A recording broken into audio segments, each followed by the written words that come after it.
Biarlah alam semesta melukiskan kebesaran Tuhan. Dan biarlah kita saat ini umat Tuhan yang beribadah, baik itu di tempat ini maupun di rumah, mari kita bersama-sama bersuka cita meninggikan Dia. Sebab kebaikannya, sebab anugerahnya selalu baru dalam kehidupan kita. Haleluya. Puji Dia dengan segenap hati kita. Naikkan setiap ucapan syukur kita di hadapan Tuhan. Haleluya. Glory bagi nama-Mu Tuhan. Sebab tiada Allah yang seperti Engkau Yesus. Sungguh besar, sungguh mulia Kau Tuhan.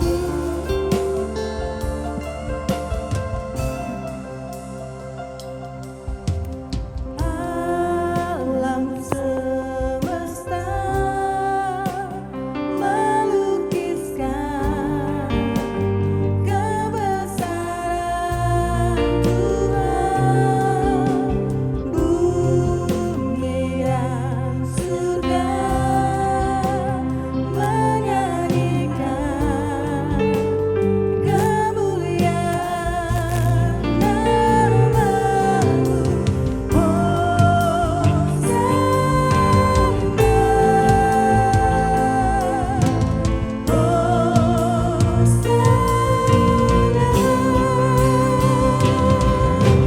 Layak dipuji, disembah, Kaulah yang bertata dulu, sekarang, dan selamanya. Raja atas segala raja, nama-Mu besar kemuliaan. Kami undang sedang jemaat Tuhan bagi berdiri. Mari kita tinggikan Dia. Dan namanya besar dan mulia. Haleluya. Alam semesta melukiskan kebesaran Tuhan. Bumi dan surga menyanyikan kemuliaan nama-Mu.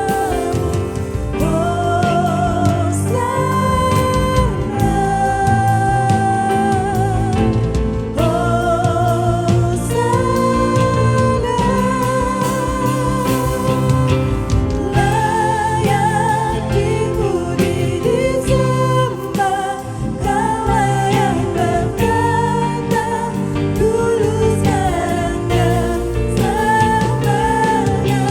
Raja atas segala raja, nama-Mu besar kemuliaan.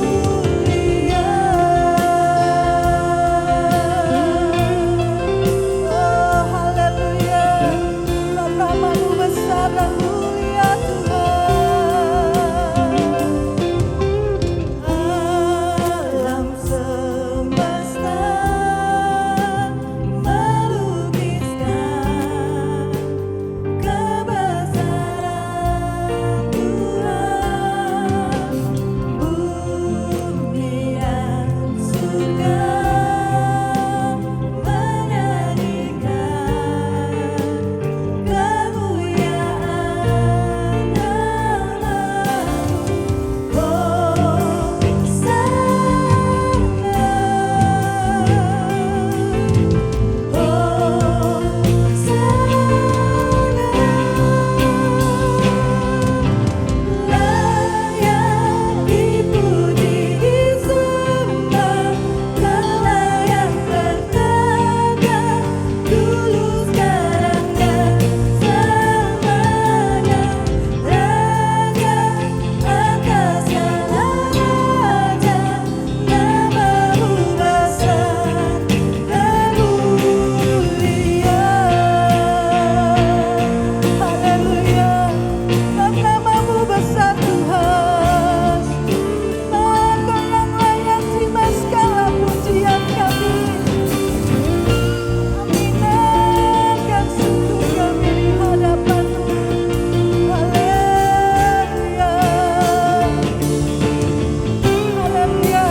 dan kemuliaan bagi nama-Mu Tuhan. Sebab itu saat ini Tuhan, kami siap untuk memuji dan meninggikan nama-Mu. Dan kami percaya Tuhan, Kau ada Allah Tuhan di tengah-tengah kami, melawat setiap kami umat-Mu yang hadir pada saat ini. Bila segala pujian, hormat, syukur kami naikkan kepadamu. Dan mari sedang jemaat Tuhan yang siap untuk memuji Tuhan, katakan sama-sama, amin. Haleluya. Bila kita saat ini membawa setiap pujian syukur kita kepada Tuhan. Sebab Dia adalah Allah yang layak terima hormat dan kemuliaan. Haleluya. Berikan kemuliaan bagi nama Tuhan. Tuhanlah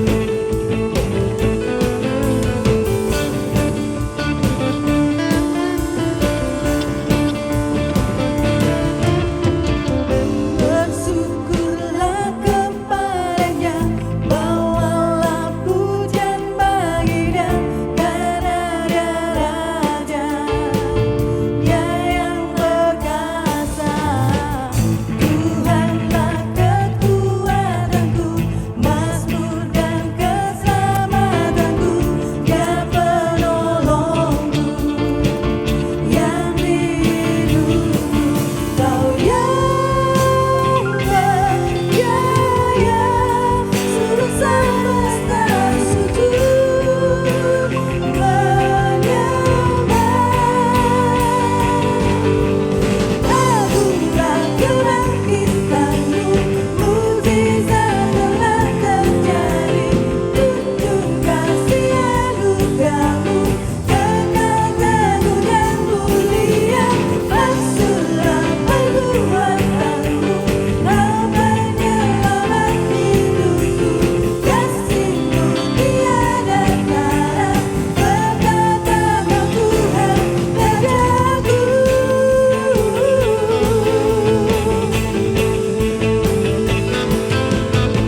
kita, kota benteng keselamatan kita, yang menjamin setiap kehidupan kita. Amin. Jangan pernah ragukan kasih dan kesetiaan Tuhan dalam kehidupan kita. Sebab mujizatnya akan terjadi dalam kehidupan kita dari hari ke hari. Haleluya.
Dia adalah Allah yang tidak pernah meninggalkan kita, amin.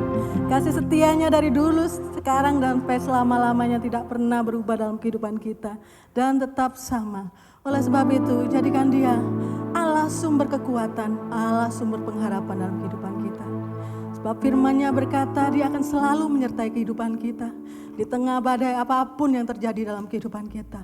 Yakin dan percaya, hanya bersama dengan dia, kita akan berikan kekuatan baru. Kita mempunyai harapan yang baru. Haleluya.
Inilah firman Tuhan, Bapak Gembala.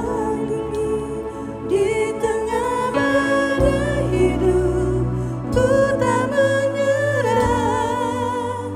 Kau kekuatan dan perlindungan bagiku, pertolonganku di tempat tinggi. Ku angkat tanganku, aku berserah. Kau ku nantikan, Kau yang bersembah, Yesusku, Rajaku. Kau ku nantikan, Kau yang ku sembah. Kau ku nantikan, Kau yang ku sembah. Kau ku nantikan, Kau yang ku sembah. Yesusku,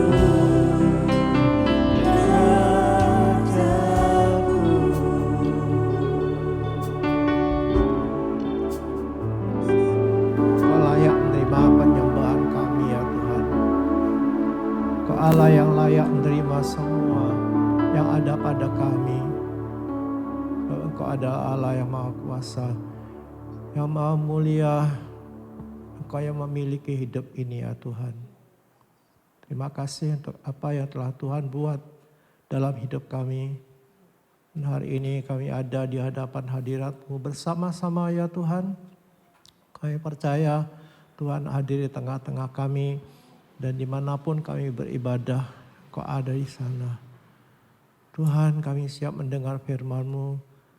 Kau akan memberkati firman-Mu ya Tuhan, mengurapi hamba-Mu, melengkapi dengan hikmat-Mu, dan biar apa yang hamba sampaikan akan terus menjadi berkat bagi kami, membangun hidup kami di hadapan-Mu ya Tuhan. Terima kasih Bapa, kami percaya Roh-Mu tetap menguasai kami.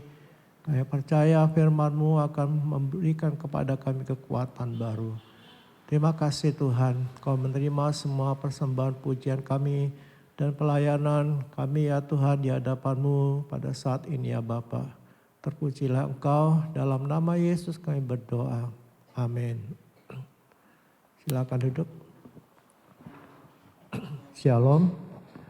Selamat pagi Bapak Ibu, puji Tuhan. Pagi hari ini kita ada di sini karena kasih karunia Tuhan, maupun kita yang ada di rumah yang beribadah di tempat masing-masing. Kita percaya bahwa Tuhan tetap melindungi, menolong kami semua, dan hari ini kita ada sebagaimana kita ada. Dan saya tetap berharap dan berdoa agar seluruh jemaat baik yang di sini maupun yang di rumah akan tetap dijaga Tuhan dari semua badai virus yang sedang melanda dunia ini. Ya, terus berdoa, terus jaga kesehatan, dan terus jaga hati kita untuk terus mendekat kepada Tuhan. Pagi ini saya menyampaikan firman Tuhan tentang nama di atas segala nama. Yesus adalah nama di atas segala nama. Puji Tuhan, dan hari ini kita akan belajar tentang nama ini. Nama yang kita percayai, nama yang luar biasa yang disebut dengan nama di atas segala nama. Mari kita baca dulu dalam Injil Lukas 1 ayat 31. Ini kata-kata yang diucapkan malaikat Gabriel kepada Maria. Sesungguhnya engkau akan mengandung dan akan melahirkan seorang anak laki-laki, dan hendaklah engkau menamai dia Yesus. Ya, perhatikan kata-kata hendaklah engkau menamai dia Yesus. Lalu Matius 1 ayat 21. Ia akan melahirkan anak laki-laki, dan engkau akan menamakan dia Yesus, karena dialah yang akan menyelamatkan umatnya dari dosa mereka. Ini perkataan malaikat Gabriel juga yang datang kepada Yusuf, ya tunangannya Maria, dengan cara yang berbeda. Ya kok tadi Maria itu didatangi secara tatap muka begitu. Tetapi ini Yusuf, malaikat itu datang di dalam mimpi. Ya, tapi pesannya sama, hendaklah engkau menamakan dia Yesus, karena dialah yang akan menyelamatkan umatnya dari dosa mereka. Nah, Filipi pasal 2.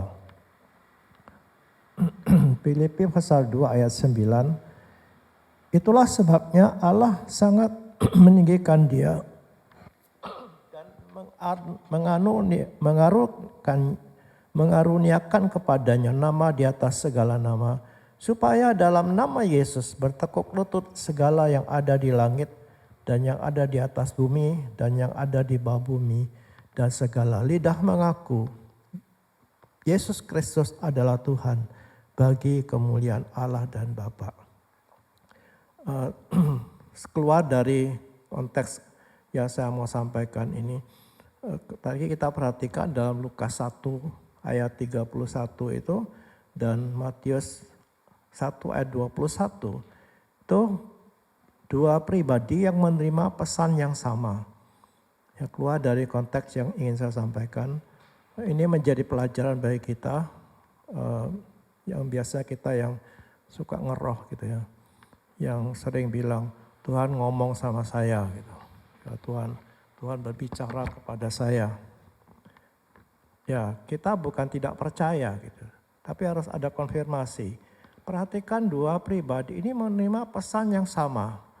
Tuhan tidak hanya berbicara kepada Maria, tapi Tuhan juga berbicara kepada Yusuf, ya, sehingga dua-duanya itu dapat konfirmasi yang sama gitu. Ini pelajaran bagi kita, terutama bagi kita yang sering mengatakan Tuhan ngomong sama saya. Ya, harus ada orang lain yang menerima pesan yang sama, itu aja. Nah, kembali kepada pokok khotbah kita, nama di atas segala nama. Pada zaman Yesus hidup, ya pada saat Yesus hidup, itu banyak orang yang bernama Yesus juga. Ya, banyak orang yang punya nama yang sama, yaitu Yosua, itu dalam bahasa Ibrani-nya, atau Yosua. Itu nama yang umum gitu. Misalnya dalam Matius 21 ayat 17, Matius 27 ayat 17 itu disebut di situ ada nama Yesus Barabas. Itu seorang penjahat yang disandingkan dengan Yesus ketika diadili untuk dibebaskan. Ya, mereka suruh milih Yesus Barabas atau Yesus yang disebut Kristus. Jadi dalam masyarakat Yahudi pada waktu itu, nama Yesus itu nama yang umum. Ya, kemarin saya menemukan video yang saya langsung tidak tahu kok tidak ingat gitu kalau itu baru menarik gitu ya. Ada video lucu-lucuan gitu. Ya, nama-nama Indonesia, nama yang sering Anto dan sebagainya. Lalu yang terakhir itu yang disebutkan dengan sangat lucu itu Selamat katanya. Nah, seperti itulah umum, ya nama umum. Yesus itu nama yang dipakai hampir semua, banyak orang gitu, banyak orang memakai nama itu.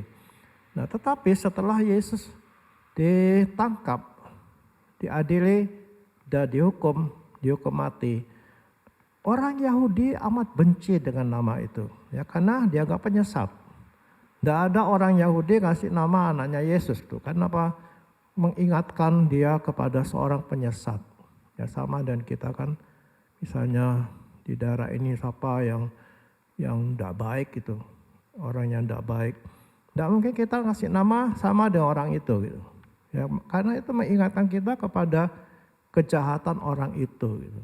Nah, sama dengan itu orang Yahudi. Nah, sedangkan di kalangan orang Kristen, nama itu dianggap sebuah nama yang sangat kudus, yang nama yang di atas segala nama, sehingga ya mereka itu tidak akan memberi nama anaknya dengan nama Yesus itu. Sehingga akhirnya nama Yesus itu menjadi nama yang sangat khusus gitu. Ketika orang menyebut Yesus, lalu orang akan tertuju kepada pribadi yang luar biasa itu, yaitu Yesus Kristus orang Nazaret.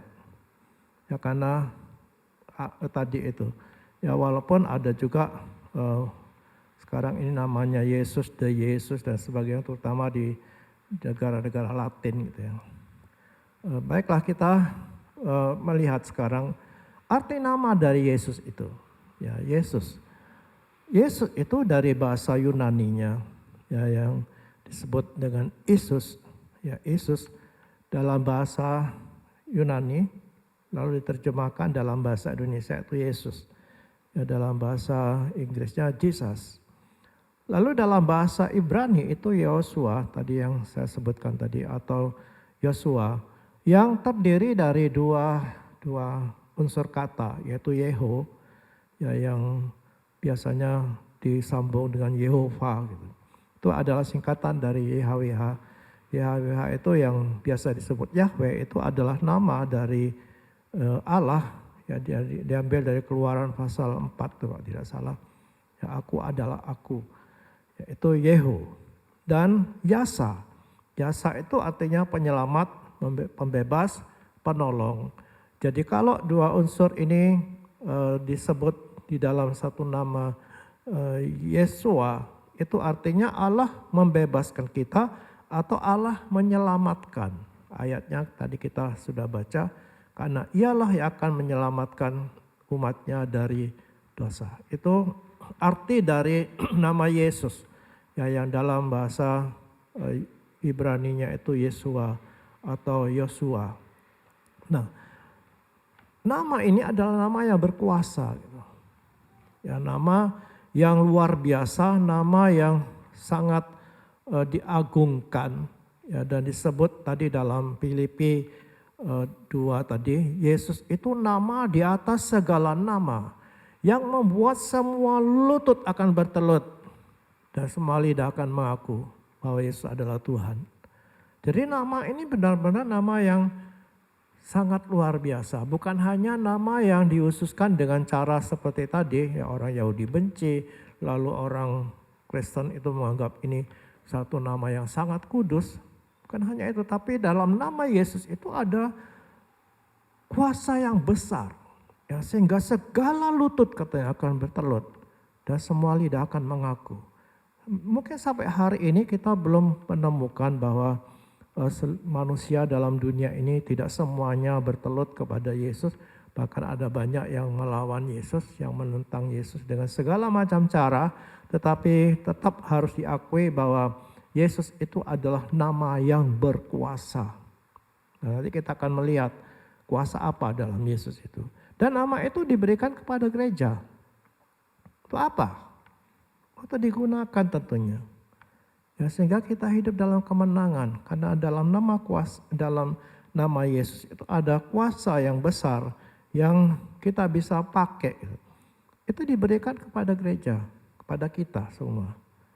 Ya, jadi nama ini bukan nama yang begitu sakral, yang kudus, yang tidak boleh disebut. Ya, seperti orang Yahudi tidak berani menyebut nama Tuhan itu dengan sembarangan. Tapi nama ini juga tidak boleh dibuat sembarangan gitu. Ya, nama Yesus itu nama yang diberikan kepada gereja untuk digunakan supaya kita hidup dalam kemenangan dan kemenangan. Ya, supaya kita mengalami kuasa nama Yesus itu. Ini satu anugerah yang Tuhan berikan kepada gereja. Ya, kita boleh memanfaatkan atau menggunakan nama ini dengan cara yang hormat tentunya. Ya, tapi bukan nama yang sakral yang tidak boleh disebutkan. Tapi nama ini diberikan kepada gereja. Nah, kuasa apa saja yang ada dalam nama Yesus ini? Kuasa apa saja yang terkandung di dalam nama yang luar biasa ini? Yang terkandung di dalam nama di atas segala nama ini. Yang pertama adalah nama itu menyelamatkan kita. Dalam Kisah Para Rasul ayat 4 pasal 4 ayat 12 itu ini ayat yang dulu kita hafalkan waktu sekolah minggu Ya, dan keselamatan tidak ada di dalam siapapun, juga selain di dalam Dia, sebab di bawah kolong langit ini tidak ada nama lain yang diberikan kepada manusia yang olehnya kita dapat diselamatkan. Ini nama yang luar biasa, yang benar-benar nama yang utama itu menyelamatkan. Nah, ini yang paling dicari, yaitu keselamatan. Yang paling didambakan, diharapkan itu adalah keselamatan.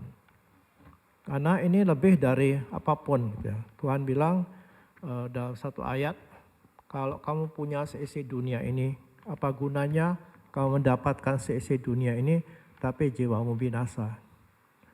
Nah, keselamatan ini dicari oleh orang yang sadar bahwa hidup itu kekal.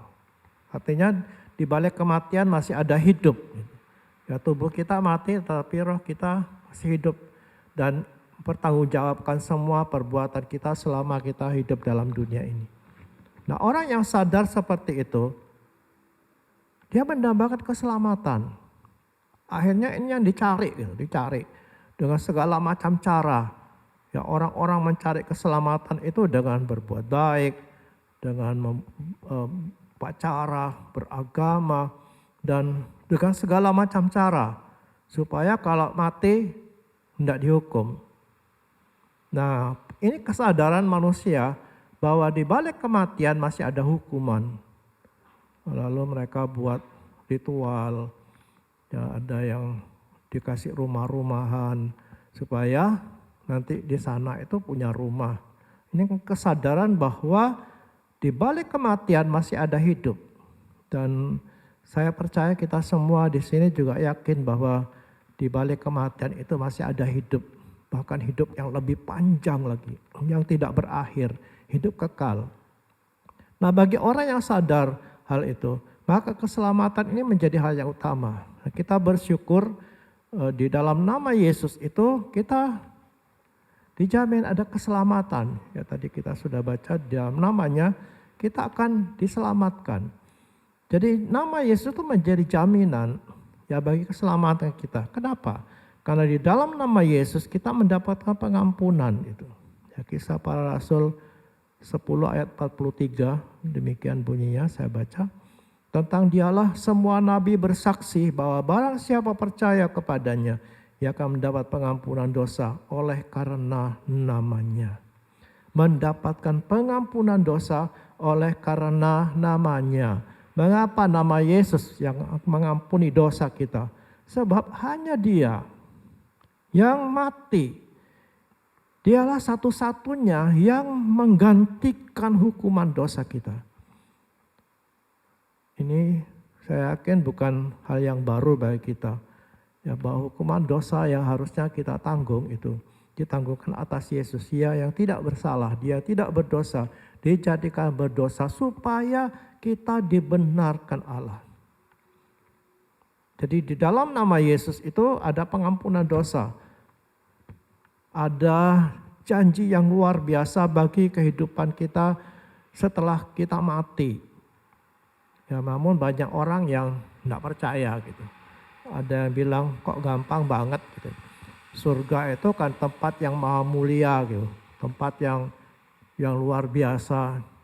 Kok gampang banget masuk ke surga hanya dengan percaya. Hanya dengan mengaku bahwa Yesus Tuhan, lalu saya menerima Dia sebagai Tuhan Juru Selamat saya, dijamin masuk surga. Kok gampang banget, akhirnya menolak mereka. Lalu mereka pilih gini, pilih jalan sendiri. Oh, supaya masuk surga harus buat amal banyak. Makin banyak amalnya, makin gampang masuk surga. Ya, makin banyak amalnya, makin diampuni. Itu pengajaran yang tidak berdasarkan Alkitab. Ya, mungkin diajarkan di kitab suci yang lain, tetapi itu bukan ajaran Alkitab. Ajaran Alkitab jelas bahwa pengampunan dosa itu hanya didapatkan oleh percaya kepada nama Yesus Kristus, titik. Tidak ada embel-embelnya. Tidak boleh ditambahi dengan percaya kepada Tuhan Yesus plus berbuat baik beragama Kristen. Tidak. Hanya percaya. Dan memang hal ini tidak masuk akal manusia.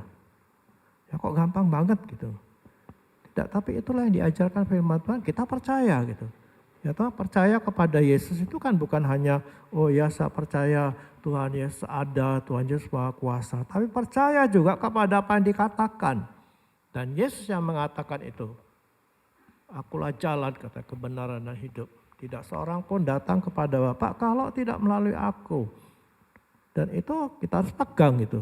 Itu firman yang keluar dari mulut juru selamat itu sendiri. Nah kalau kita ngaku percaya Yesus tapi kita tidak percaya firman-Nya, itu namanya bohong. Atau kalau kita ketemu sama orang, lalu orang itu ngomong A, B, C, saya percaya. Apa yang dipercaya? Omongannya kan. Kita percaya kepada orang kan percaya kepada omongannya. Nah kalau kita mengaku percaya Yesus, tapi kita tidak meyakini bahwa Yesus yang mengatakan tidak seorang pun datang kepada Bapa kalau tidak melalui aku. Ya, hanya dengan percaya kita menerima pengampunan dosa dan diselamatkan. Kalau kita tidak percaya itu, ya namanya juga bohong gitu. Ya kita tidak percaya Yesus benar-benar. Tapi kita percaya bahwa oleh iman kita kepada Yesus Kristus, maka keselamatan dan pengampunan dosa itu kita dapatkan. Ya hanya yang percaya yang akan menerima anugerah keselamatan itu. Nah, mari kita percaya sungguh-sungguh. Jangan coba mengubah cara ini. Ya dengan menambahi dengan saya mau rajin ke gereja supaya kalau mati masuk surga. Baik juga, tetapi itu tidak mempengaruhi keselamatan kita. Ya rajin ke gereja, rajin berbuat baik, itu tidak mempengaruhi keselamatan kita. Hanya iman kepada Yesus Kristus, titik. Nah, masalah kita mau berbuat baik itu berbeda lagi, yaitu kita sedang mengumpulkan mahkota dengan berbuat baik, mengumpulkan pahala, upah. Tapi keselamatan itu bukan pahala, bukan upah. Tapi keselamatan itu adalah anugerah, hadiah. Nah, namanya hadiah ini kan tidak perlu kita bekerja, tiba-tiba ada orang ngasih sesuatu, itu hadiah. Tapi kalau kita kerja, kita dapat duit, itu upah. Ya, atau kita dapat barang, ya setelah kita melakukan sesuatu, itu adalah upah. Bukan anugerah, tapi keselamatan itu adalah anugerah tanpa kita mengerjakan sesuatu, hanya percaya kepada Yesus. Mari kita yakini ini supaya kita itu tidak dihantui atau dibebani oleh beban. Ya jangan-jangan nanti kalau aku mati masuk neraka. Kenapa? Oh karena aku kurang berbuat baik. Ya kurang banyak berbuat baik. Itu bukan ajaran firman Tuhan yang kita imani.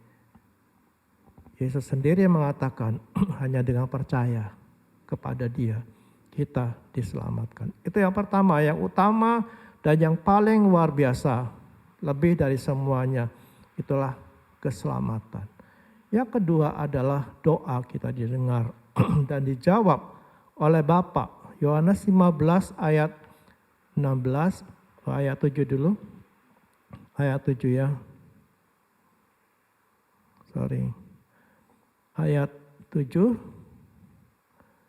Jikalau kamu tinggal dalam aku dan firman-Ku tinggal dalam kamu, mintalah apa saja yang kamu kehendaki dan kamu akan menerimanya. Lalu ayat 16. Ayat 16 mengatakan begini. Bukan kamu yang memilih aku, tetapi akulah yang memilih kamu. Dan aku telah menetapkan kamu supaya kamu pergi dan menghasilkan buah. Dan buahmu itu tetap supaya apa yang kamu minta kepada Bapa dalam namaku diberikannya kepadamu. Ya, doa kita dijawab dan didengar oleh Bapa. Tapi mari kita menyadari atau kita memahami gitu ya, bahwa doa itu bukan sekedar hanya minta-minta, bukan hanya sekedar kita membuat daftar permintaan kepada Bapa, ini loh Tuhan, doaku ini 1, 2, 3, 4, 5. Tapi doa itu lebih berbicara kepada hubungan pribadi kita dengan Bapa. Ya, tadi saya sempat kutip bahwa tanpa Dia tidak ada jalan kepada Bapa itu. Akulah jalan katanya. Tidak seorang pun sampai kepada Bapa kalau tidak melalui aku. Ini juga bukan hanya berbicara tentang keselamatan, tapi berbicara juga dengan hubungan pribadi kita dengan Bapa. Di luar Yesus Kristus, hubungan dengan Bapa tidak akan pernah terjadi. Kenapa kita yakini itu? Karena itu yang dikatakan oleh Yesus sendiri. Ya, aku jalan. Tidak seorang pun sampai kepada Bapa kalau tidak melalui aku, titik. Lalu bagaimana dengan yang lain gitu? Yang di luar Kristus, yang berdoa kepada Allah, berdoa kepada Tuhan mereka, kita tidak tahu.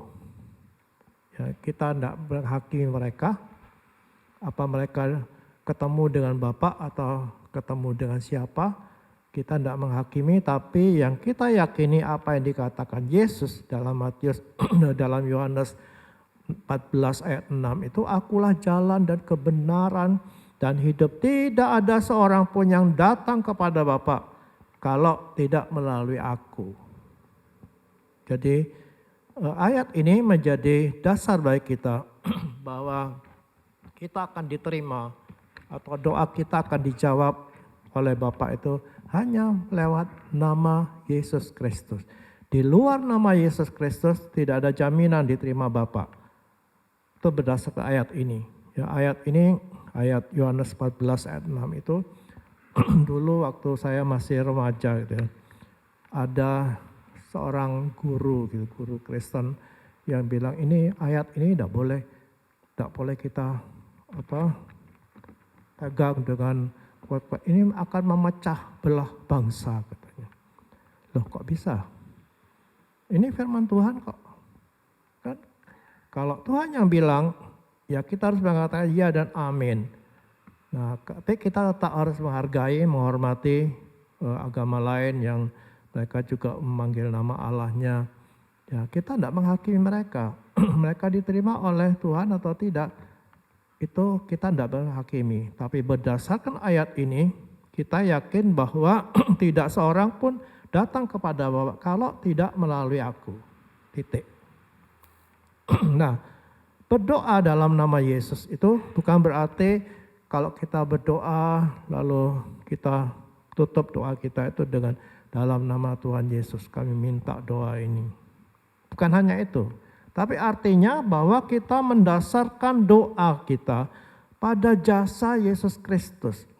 Pada kemurahan hatinya, bukan pada kebaikan kita. Dan jangan kita berpikir, oh karena saya baik pasti doa saya dijawab. Tidak, jadi berdoa dalam nama Yesus itu artinya kita mendasarkan doa kita itu kepada jasa Yesus Kristus yang sudah mati dan membuka jalan kita kepada Bapa.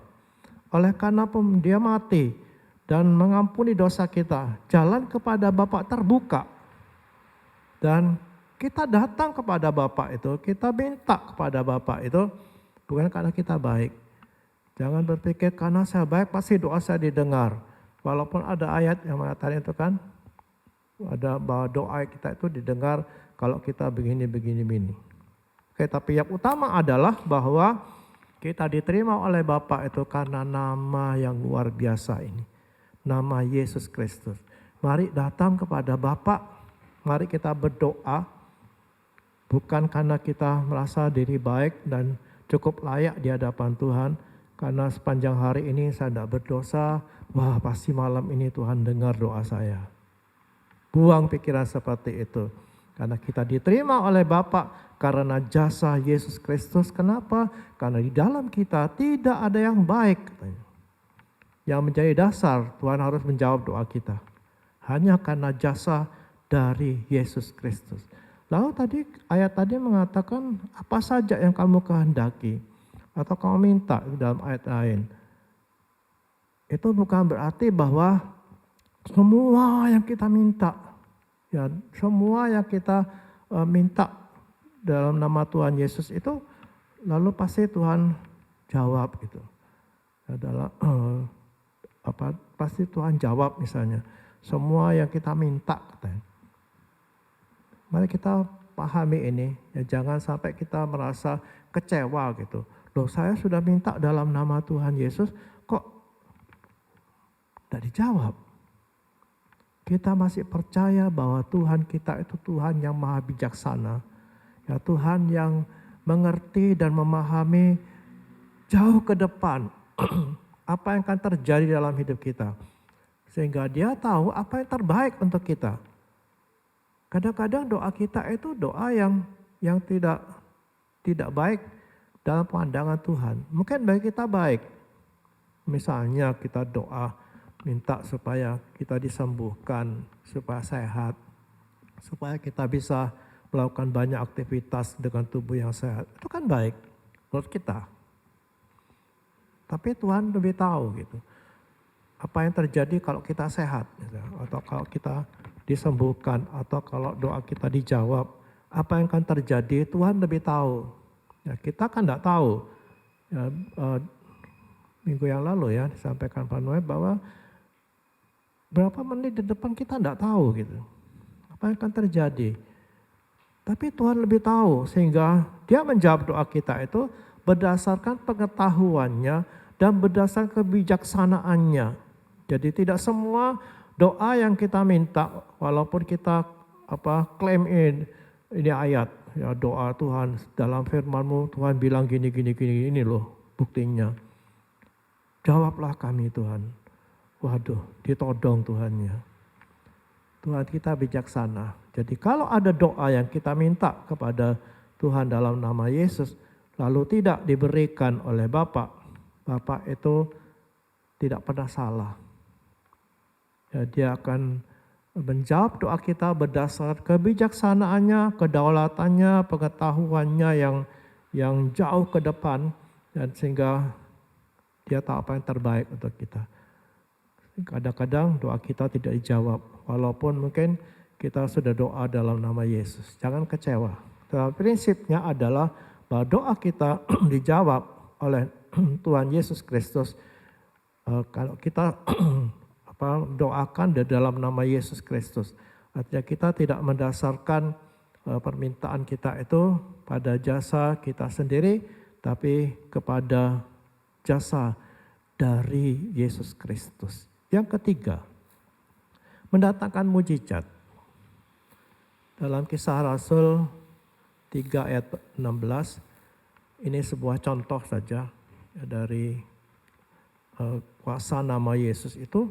Dan karena kepercayaan dalam nama Yesus, maka nama itu telah menguatkan orang yang kamu lihat dan kamu kenal ini. Dan kepercayaan telah memberi kesembuhan kepada orang ini di depan kamu semua. Ya, karena kepercayaan kepada nama Yesus, maka nama itu menguatkan. Ini contoh kesembuhan. Ya, contoh orang yang disembuhkan dengan nama Yesus. Ya, tapi saya yakin bahwa bukan hanya penyakit yang akan diselesaikan oleh nama Yesus ini, tetapi semua masalah kita, apapun masalah kita, kalau kita hadapi dengan nama Yesus, kita boleh mengucapkan nama Yesus atau menangking masalah itu dengan nama Yesus. Baru-baru ini kan kita digegerkan gitu ya oleh pernyataan hamba Tuhan atau perang pendapat gitu. Seorang pendeta mengatakan kita tangking virus corona dalam nama Tuhan. Ya udah itu di YouTube kan, sehingga itu menyebar bahkan seluruh dunia. Ada yang mengomentari gitu, pendeta juga yang ya maklum lah karena mereka dari dua aliran gereja yang berbeda. Ya ini dikecam habis-habisan gitu. Ya, dan kita tidak perlu terpengaruh gitu. Ya, yang mana yang benar, yang mana yang salah. Dua-duanya bisa benar, dua-duanya bisa salah. Tapi kita tidak perlu berkomentar karena yang satu menengking virus corona itu berdasarkan imannya gitu. Nah, mau disalahkan gimana orang itu imannya dia? Nah, harusnya pendeta tua yang satu ini nyadari itu imannya dia, sudahlah biarin.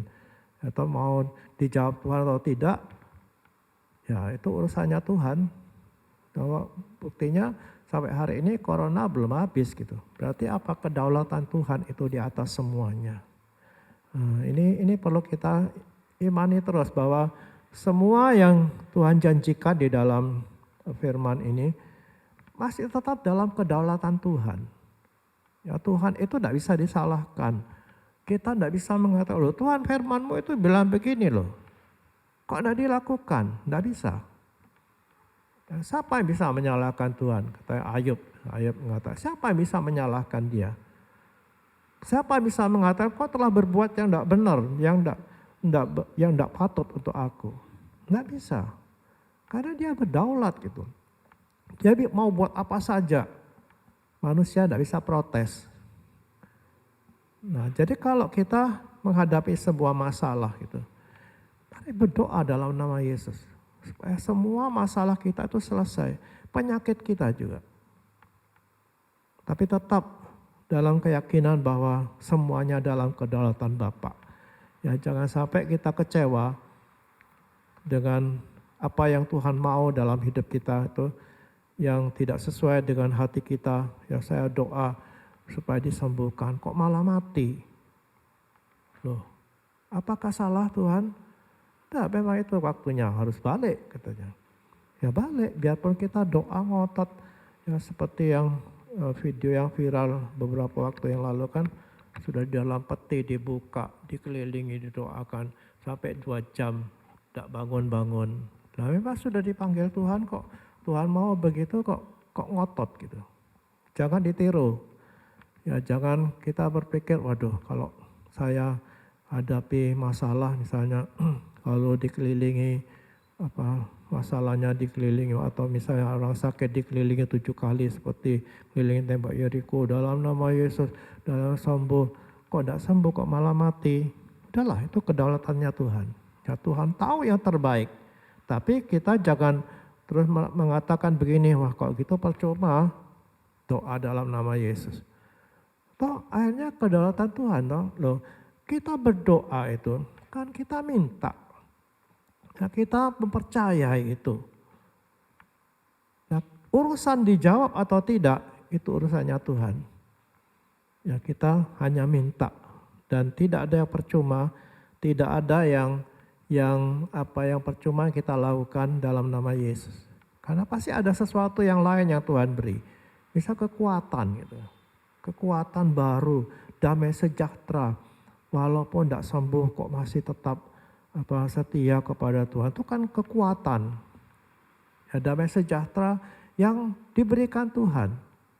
Dan saya melihat banyak gitu orang-orang percaya yang sungguh mengimani Tuhan. Tidak disembuhkan tapi tetap percaya. Ya, saya ingat ada seorang pemuda itu waktu itu di Bali. Dia dari agama Hindu yang mendengar siar radio dia jadi percaya. Dia lumpuh di tempat tidur. Pasti mudah. Dia pelukis dan hanya melukis di tempat tidurnya. Dia minta supaya Tuhan menjamah dia. Dia percaya bahwa Tuhan itu akan menyembuhkan dia.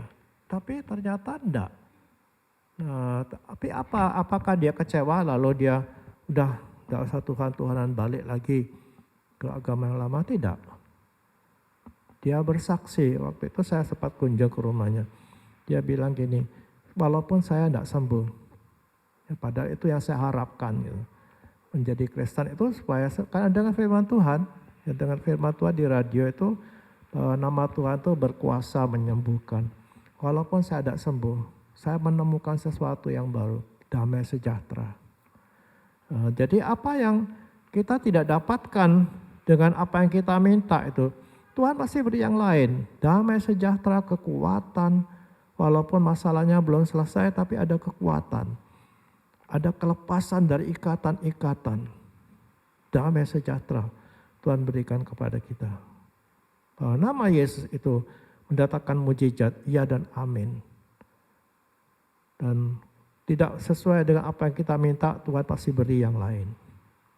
Nah yang terakhir, kuasa apa dalam nama Yesus? adalah iblis dikalahkan. Dalam Markus 16 ayat 17, ya, Markus 16 ayat 17 dikatakan begini. Ayat 17, tanda-tanda ini akan menyertai orang-orang yang percaya. Mereka akan mengusir setan-setan demi namaku. Mereka akan berbicara dalam bahasa-bahasa yang baru bagi mereka. Sampai di sini. Mereka akan mengusir setan-setan demi namaku. Ya, demi nama Tuhan Yesus Kristus, setan-setan akan diusir. Ya, setan-setan ditaklukkan.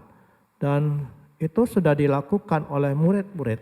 Pada saat Tuhan Yesus, pada saat Yesus belum naik ke surga, itu sudah dipraktekkan oleh murid-murid. Ya, ketika mereka diutus berdua-dua untuk memberitakan Injil, dan apa yang mereka lakukan, mereka praktekkan itu. Lalu mereka bersaksi bahwa kami melihat iblis itu dijatuhkan dari langit. Dikalahkan oleh nama Yesus. Nama ini nama yang berkuasa. Kenapa? Sebab Yesuslah yang telah mengalahkan setan itu di atas salibnya. Setan itu sudah dikalahkan oleh Yesus Kristus di atas salib. Dia yang mengalahkan setan itu. Ya, dalam Ibrani 2:14 tuh. Dia memusnahkan pekerjaan setan itu dengan salibnya. Nah, salib itu kelihatannya Yesus kalah gitu. Tapi sebenarnya di balik itu malah setan yang ditekuk, malah setan yang ditaklukkan. Setanlah yang kalah ketika Yesus itu disalibkan. Dia kerajaannya digoncangkan, kerajaannya dikalahkan oleh salib dari Yesus Kristus. Nah, nama ini nama yang berkuasa yang membuat setan takluk. Nah, ini bisa kita praktekkan gitu ya. Praktekkan untuk apa? Mengalahkan iblis, melawan iblis. Ya mungkin secara rufiah gitu. Ya, ada orang yang dirasuk setan mungkin. Ya, kita bisa praktekkan itu mengusir setan demi nama Yesus. Dan saya sudah praktekkan bersama beberapa hamba Tuhan di sini. Orang-orang yang diikat oleh setan, yang dirasuk setan. Ketika kita menyebut nama Yesus, setannya mulai gelisah gitu, kelihatan itu. Jadi Bapak Ibu bisa praktekkan itu. Kalau ada orang yang dirasuk setan misalnya, tapi kita harus hati-hati gitu. Jangan semua dianggap dirasuk setan, karena ada orang stres itu juga kayaknya kok gremeng gitu, yang ngomongnya tidak karuan. Bisa setan, bisa bukan. Ya, bisa dilihat dari matanya itu. Ya, kok matanya ketika kita sebut nama Yesus, matanya mulai bergerak-gerak, gelisah, itu berarti setan. Tapi kalau enggak, ya, kok enggak mempan ya nama Yesus ya. Ya karena mungkin bukan setan. Tapi saya percaya kalau itu setan, setan itu gelisah dan takut kalau kita sebut nama Yesus. Itu bisa kita praktekkan kalau ada yang dirasuk setan. Atau di rumah misalnya, ada saudara takut gitu. Ya, takut bukan berarti itu semua gara-gara setan. Mungkin karena kita perasaan kita takut. Kita bisa doa gitu, kayak dalam nama Yesus. Ya, kita bisa pakai nama Yesus itu. Atau ketika setan datang dengan tawaran-tawaran dosa. Kan dosa ditawarkan kepada kita untuk kita lakukan, jebakan-jebakan yang dibuat oleh setan. Pakai nama Yesus itu. Dalam nama Yesus setan pergi kok. Supaya kita tidak jatuh dalam dosa gitu. Nah, jadi nama ini adalah nama yang benar-benar mengalahkan iblis. Ya, dia akan taklukkan juga di bawah kaki kita, kata dalam Roma 16 ayat 20. Ya, saya baca ya. Roma 16 ayat 20, semoga Allah sumber damai sejahtera segera akan menghancurkan iblis di bawah kakimu. Bukan di bawah kaki Tuhan. Ya, Roma 16 ayat 20 itu. Di bawah kakimu, kaki siapa? Kaki kita, kaki gereja, kaki orang-orang percaya. Artinya kita bisa menaklukkan setan itu. Ya, bukan Yesus. Kadang-kadang kita berdoa gini, Tuhan ada setan Tuhan, tolong Tuhan usirkan. Tuhannya diam aja. Loh, kok udah diusir sama Tuhan? Kenapa kok Tuhan diam ketika kita minta Tuhan usirkan setan ini Tuhan? Karena kuasa itu sudah diberikan kepada kita. Diberikan kepada kita. Diberi kuasa, tadi Markus kan mengatakan, kita akan diberi kuasa menaklukkan, mengusir setan-setan itu. Jadi kalau senjatanya sudah kita pegang, lalu kita minta Tuhan, tolonglah Tuhan usirkan setan itu Tuhan. Tuhannya diam. Oh, sudah di tanganmu kok, ayo kita gunakan itu. Karena Tuhan tadi mengatakan Roma 16 ayat 20, Paulus mengatakan bahwa sudah ditaklukkan di bawah kaki kita. Kita yang harus menggunakan kuasa itu. Puji Tuhan, inilah kuasa yang ada dalam nama Yesus. Bagaimana kita diselamatkan, doa kita dijawab, mujizat-mujizat terjadi dalam nama Yesus. Dan setan-setan juga ditaklukkan di dalam nama Yesus. Lalu bagaimana kita bersikap? Kita yang sudah percaya, mari kita hormati nama itu. Hargai nama itu. Ya, bukan berarti tidak boleh menyebutnya seperti yang saya katakan tadi, tapi sebutlah dengan hormat, dengan iman. Ya, dengan hormat, dengan penuh iman. Penghormatan itu kita berikan dengan apa? Dengan memuji Tuhan. Ya, memuliakan namanya dengan puji-pujian. Itu sebabnya mari setiap kali kita menyanyi, nyanyilah dengan sungguh-sungguh ingin memuliakan Tuhan. Jangan asal bunyi, ya asbun. Pokoknya dek kono ngomong ini apa ya, baca di situ. Ya, tapi mari hayati. Ya, tiap pujian yang kita sampaikan kepada nama Yesus itu, mari sungguh-sungguh kita jiwai gitu. Ya, bahwa dia benar-benar nama yang luar biasa, nama yang sungguh mengalahkan semuanya. Nama yang di atas segala nama itu. Tapi juga memuliakan dia dengan menjaganya, dengan menjaga kemuliaannya, dengan perbuatan-perbuatan kita. Karena perbuatan kita itu yang bisa mencemarkan nama Tuhan atau memuliakan dia. Kita boleh pilih. Dengan perbuatan kita mau memuliakan Tuhan atau mencemarkan namanya.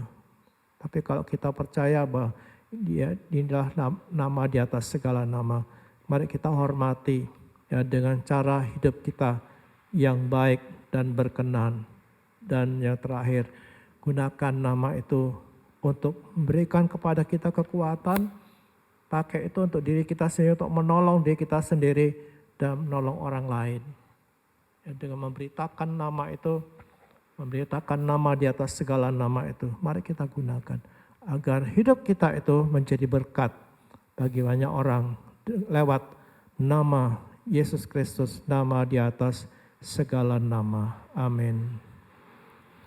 Mari kita nyanyikan nyanyian sebenarnya mengatakan saat tiada jalan, hadapi semua persoalan itu. Hanya nama Yesus. Hanya nama Yesus yang akan memberikan kekuatan. Hanya nama Yesus yang akan memberikan jawaban. Bagi semua masalah yang kita hadapi, kita akan berdiri di hadapannya. Mari kita nyanyikan nyanyian ini dengan sungguh-sungguh.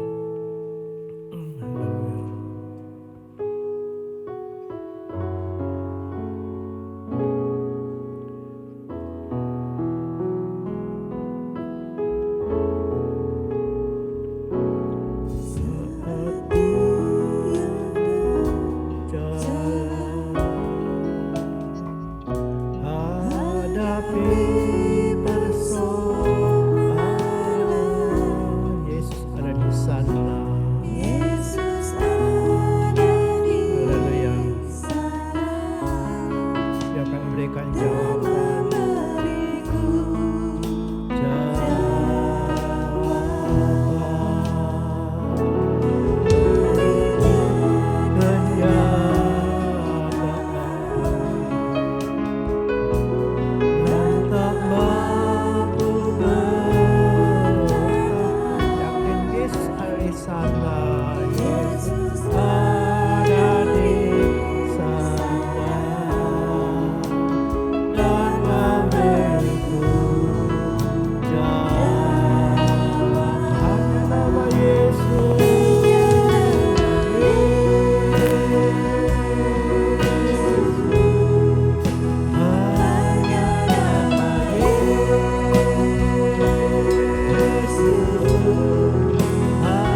putus harap.